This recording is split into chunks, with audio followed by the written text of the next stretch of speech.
Olá galera, tudo bem? Vamos pensar novamente um pouquinho sobre sociologia?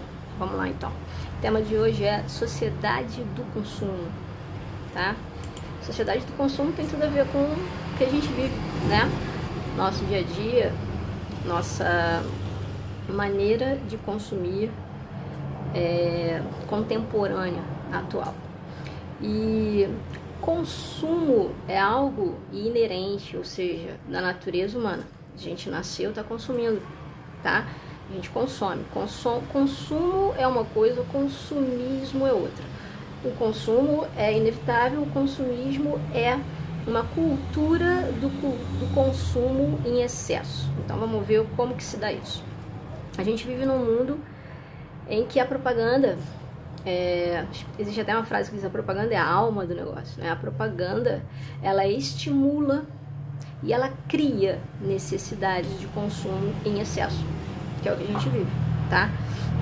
Então a gente passa o dia inteiro sendo influenciado direto ou indiretamente por propaganda, marketing, para que a gente consuma além do necessário. O que seria o necessário? O necessário é o que a própria palavra diz, o próprio termo diz, o que é necessário para nos mantermos vivos. Então, alimento, né?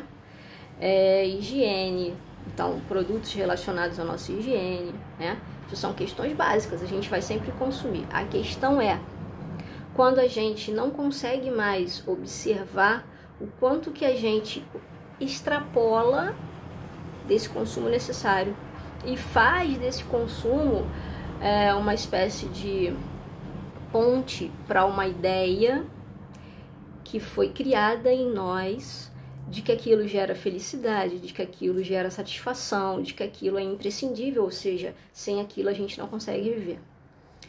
Naquele nível extremado de consumo, tá?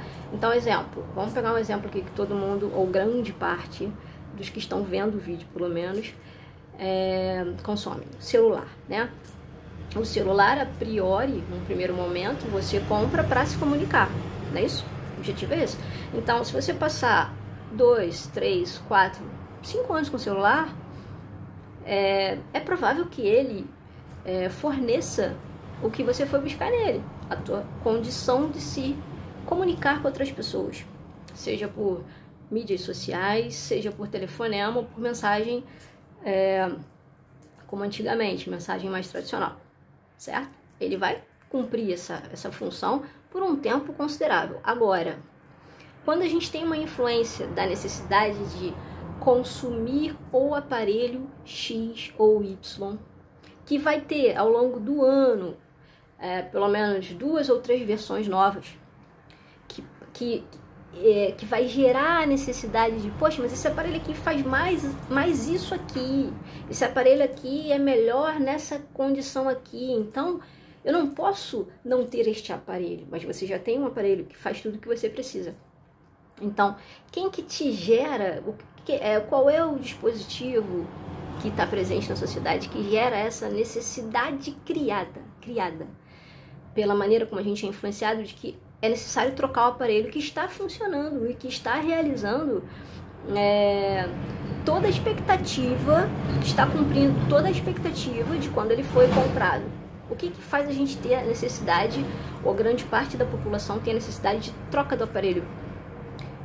A influência da propaganda e do marketing. Essa propaganda e esse marketing, ele ocorre o tempo inteiro, ele ocorre de forma direta, ela na verdade, né? E ela ocorre de forma direta também. Forma direta, você sentou para ver um programa na televisão e aí tem um momento específico das propagandas, de forma direta. Você já sabe que ali estão anunciando produtos para você consumir, certo? Uma forma direta de consumo. Agora, e a indireta? Você está consumindo algum outro produto e aparece o quê? A propaganda no produto, certo? E então você está vendo um filme, aparece lá uma propaganda. Ou então, você tem um filme com grande apelo em que o personagem X ou Y se destaca mais e esse personagem utiliza o carro Y, o telefone X, a camiseta W, e aí isso, de forma indireta, gera a necessidade das pessoas. Poxa, eu quero ser como aquele personagem que eu acho interessante. Então, isso é uma forma indireta de estimular o consumo, certo? Então, o consumismo é o consumo além do necessário. Lembrando que esse necessário, dependendo da época, ele vai ser alterado, tá? Então, sempre que a gente conversar aqui, eu vou sempre falar de contexto de época. Se a gente começa a olhar para trás e tenta analisar a sociedade na década de 50 do século passado, a gente tem que, antes, para fazer essa análise, colocar esse olhar num contexto de época. Que época? Como que era a época que eu estou tentando entender essa sociedade? Eu não posso pegar o que eu sei hoje para tentar entender lá atrás. Entende o que eu tô falando? O parâmetro de lá de trás é o de lá de trás. Eu tenho que colocar num contexto de época, tá? Então, por que eu tô falando isso? Porque o consumo do necessário, esse necessário também se modifica dependendo do momento histórico em que a gente está vivendo. Então, o que é necessário para 2020, se a gente talvez estivesse conversando sobre isso em 1990, não seria considerado necessário, tá? Então, a gente tem que estar sempre fazendo ajustando esse olhar para fazer a análise. Então, esse necessário é uma construção nova, né? Uma criação nova, uma sensação nova de necessidade do uso de bens e produtos, tá bom? Indústria cultural. Indústria cultural é um termo utilizado pelos pensadores da escola de Frankfurt, que são Horkheimer, Adorno, né? E vou fazer um videozinho só sobre eles, mas só para vocês terem uma noção. Isso de vez em quando cai em prova de sociologia. E a indústria cultural é exatamente a análise que esses pensadores fizeram sobre como que a arte, cultura no sentido mais senso comum, tá? De arte, produção de arte. Como que a arte, ela passou a ser compreendida como uma mercadoria, com uma lógica de mercadoria, apenas de mercadoria, sem o que a arte se propõe, que é pensar o mundo, refletir o olhar do artista sobre o mundo, tudo isso numa lógica de indústria. O que é uma indústria? Uma indústria se propõe a produzir bens, né? Bens de utilização, geralmente em massa, essa produção em massa. Então, a indústria cultural, ela vai produzir em massa cultura como mercadoria.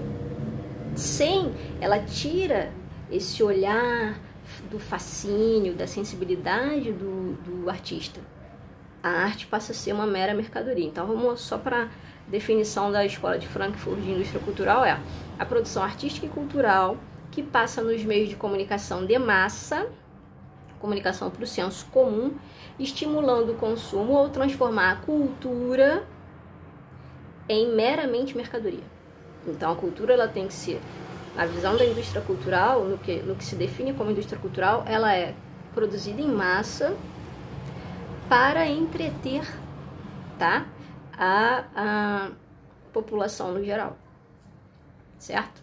Lembrando o seguinte: a cultura é um processo social refeito e renovado continuamente, né? A cultura, quando a gente pega lá as primeiras aulas de sociologia, e eu vou fazer um outro videozinho sobre a definição de cultura, cultura é tudo que a gente aprende porque vive em grupo. Ou seja, grande parte do que a gente sabe é cultural. E o que ocorre muito em sociologia? A gente tem que conseguir fazer, antes de começar a analisar os pontos, essa diferenciação entre o que é natural, que nasceu com os indivíduos, e o que é cultural, que é socialmente aprendido. Ou seja, talvez se eu não tivesse nascido numa determinada sociedade, eu veria o que eu vejo como estranho naquela outra sociedade como normal. E o que é estranho para mim aqui, talvez nessa outra sociedade fosse visto como natural, que na verdade é cultural, tá? Eu vou voltar para falar sobre isso, porque isso é um conceito fundamental para a gente entender sociologia sempre tudo de sociologia está relacionado a essa definição de compreensão do que é cultural. Então eu vou voltar só a essa ideia aqui: cultura é tudo que a gente aprende porque vive em sociedade. A gente aprende coisas positivas, a gente aprende coisas não tão positivas assim. A grande questão é quando a gente naturaliza o que é cultural. Então a gente começa a achar que se não é do jeito como a gente aprendeu, não é o certo. O certo é o que a gente aprendeu, quando na verdade certo e errado vai variar muito da sociedade em que a gente nasceu. Ele é cultural, completamente cultural, tá bom? Voltando aqui para o consumismo, é porque eu vou viajando aqui, tá? Na verdade não estava falando sobre cultura, eu estou falando sobre consumismo. Eu vou voltar um vídeo sobre cultura. Mas consequências do consumismo: aumento da extração de recursos minerais, né? Endividamento das pessoas, isso é muito presente atualmente, porque as pessoas acabam fazendo o quê? Elas acabam pegando empréstimos ou colocando as compras no crédito, que também é um grande problema, para consumir além do que necessitam, né? Eu estou falando do consumo em excesso, não estou falando do consumo necessário, no sentido primeiro de necessidade mesmo humana, tá bom? Aumento da produção de resíduos e lixo em quantidade cada vez mais crescente. Isso é um imenso problema, que também vai passar na questão do meio ambiente, e a gente também vai falar aqui sobre sociedade e meio ambiente num outro vídeo, tá? Que mais? Bom, existe um termo chamado de extinção pelo consumo, criado pelo sociólogo Bourdieu, Pierre Bourdieu, e a distinção pelo consumo é simplesmente o que a gente vê o tempo inteiro sendo naturalizado, que na verdade é cultural, que as pessoas fazem com as outras, que é classificar as pessoas pelos bens que elas possuem ou pela ausência da condição de possuí-los. Então, quando alguém é discriminado porque usa uma marca X ou enaltecido porque usa uma marca Y, tá? Porque a maneira, os produtos que você consome numa sociedade que é de consumo diz muito sobre a sua, não sobre quem você é, mas sobre como as pessoas vão te enxergar a partir da tua condição ou ausência de condição de consumir determinados itens, tá? Então, extinção pelo consumo é classificar as pessoas pelos bens que elas possuem ou pela ausência da condição de possuí-los, tá?